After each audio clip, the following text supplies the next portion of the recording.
Hello po, magandang buhay. Good morning, lunchtime. Thank you Lord sa blessings.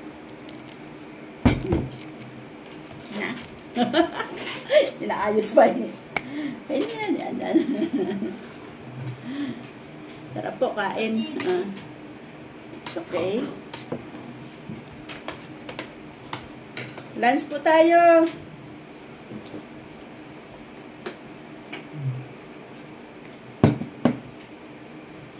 Ulam namin, bok choy. Maulan. Sarap magigop ng sabaw. Lunaan lang kuya ha.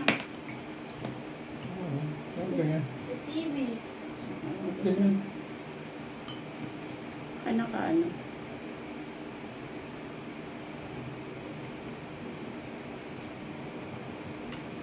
Tara po. Batsoy, patula. Ingat.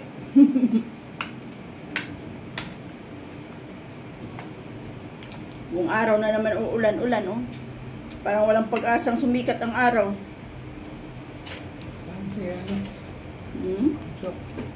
Oh.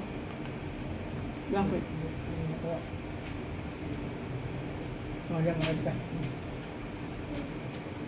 Halagay mo na muna. Kaya ka sana. Kain po. Aga namin kanina na malingke. Maulan na. Ano, para magdamag eh. Kagabi pa ulan, ano? Magdamag kung may ulan.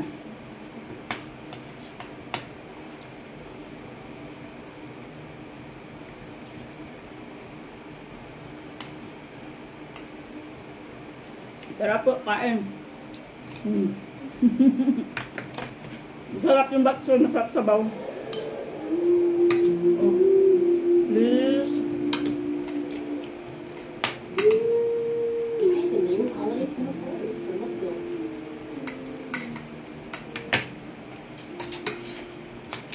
Masarap talaga yung patula kaysa sariwa.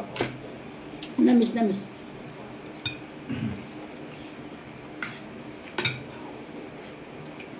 Malingki ako kanina. Ang hirap lang umikot sa palengke pag maulan. May bubong naman kasi lang siyempre yung putik pa rin. Tapos daming tao kasi linggo.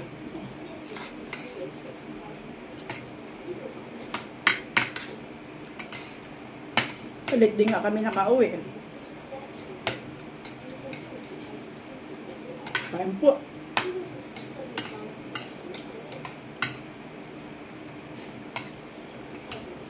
Sarap yung ganitong ulam pag tag-ulan. Mainit, masabaw, mego. Ayun po, anong ulam? Hindi ko na kayo sinama pagluto kanina. Tanghali na ako nakapagluto kasi nag-ayos pa doon sa kabila.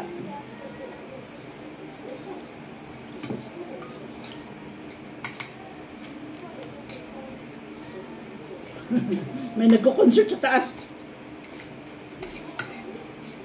Kala ko may naiyak. Kumakonsert pala.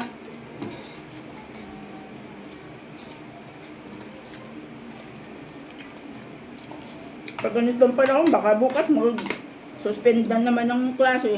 Wala nang matutunan mga bata. Exam pa naman bukas.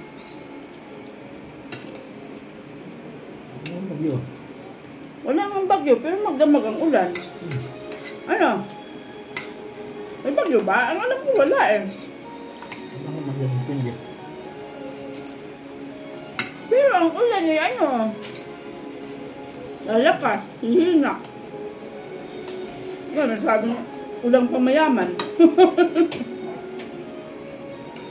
Utik-utik. Pero yan ang nakakaano kasi. Nakakakukuk. Ilalo ito. Maambunan na yung bunbunan. Ako, iba na pakiramdam.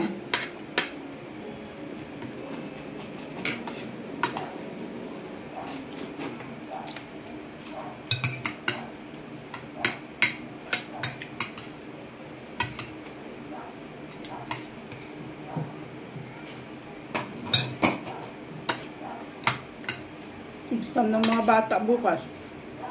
At pag ganyan na, magdamag na naman ganyan yan, baka mamaya mag-suspend na naman ng klase.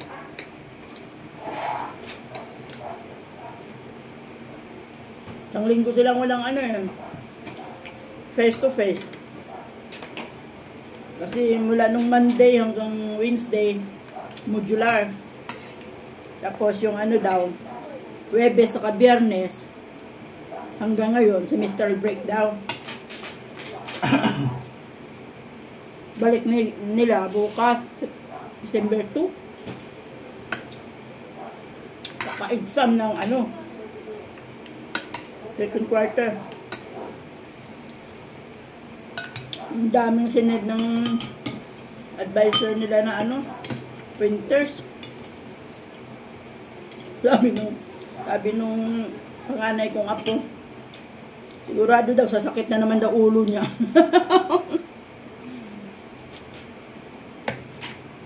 Ay, nung nakaraan, yun yung dahilan, yun ang sinabi niyang dahilan na sumakit yung ulo niya kasi sa Pilipino.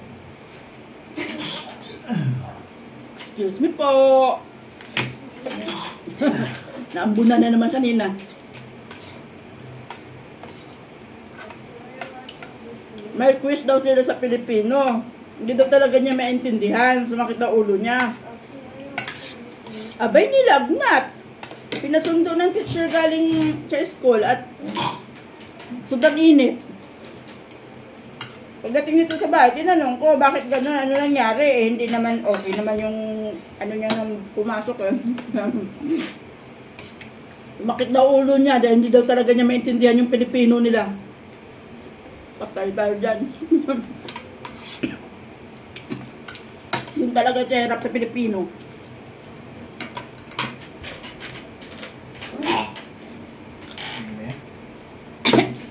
Inaaswang ka na naman.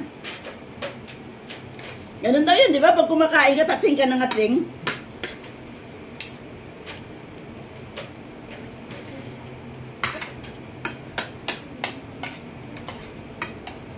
Kaya ngayon, ang daming printers na binigay natin. Yan ang mahirap pag naambunan yung bunbunan eh. Hawa tuloy ako sa'yo.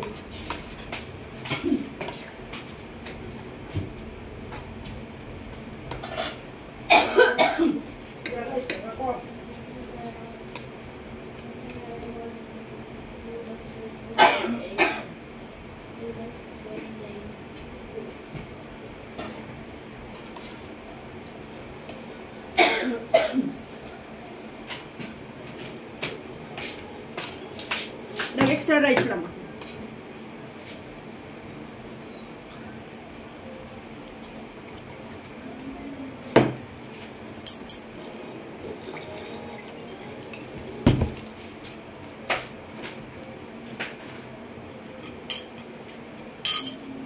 Tara po!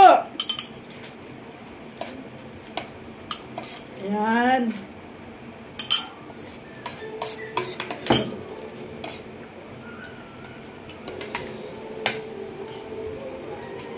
Habang nasa kusina ako, sumunod. Nag-booking na ng dinner niya. Nagla-lunch pa lang ako. Bumulong. Ma'am said, I want my dinner,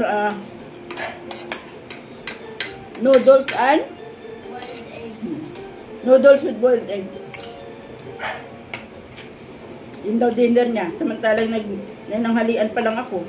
Dinner na yung iniisip niya.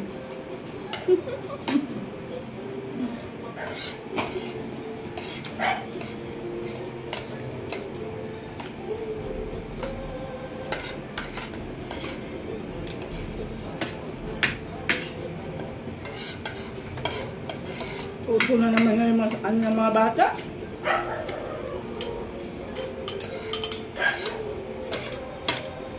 Yan ang naunang nagkasakit dito sa amin eh. Tapos, sumunod yung kapatid.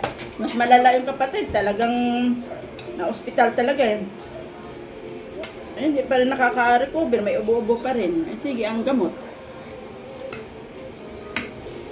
Ito medyo nakabawi-bawi na kasi nung nakaraan wala talagang ganang kumain.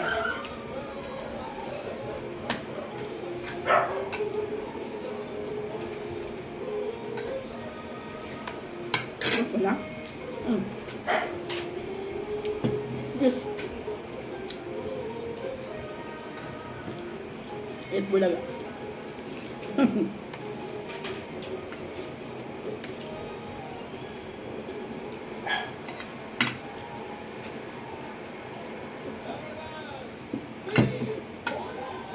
Tagal-tagal na rin naman ako nagluto nito eh. Ito na naisip ko kanina kasi maulan niya eh. Sabi ko masarap magano ng sabaw.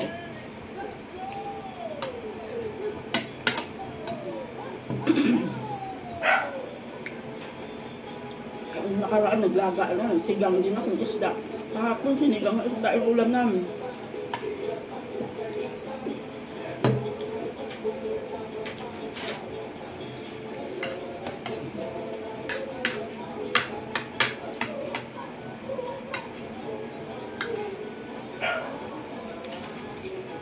Sarap na.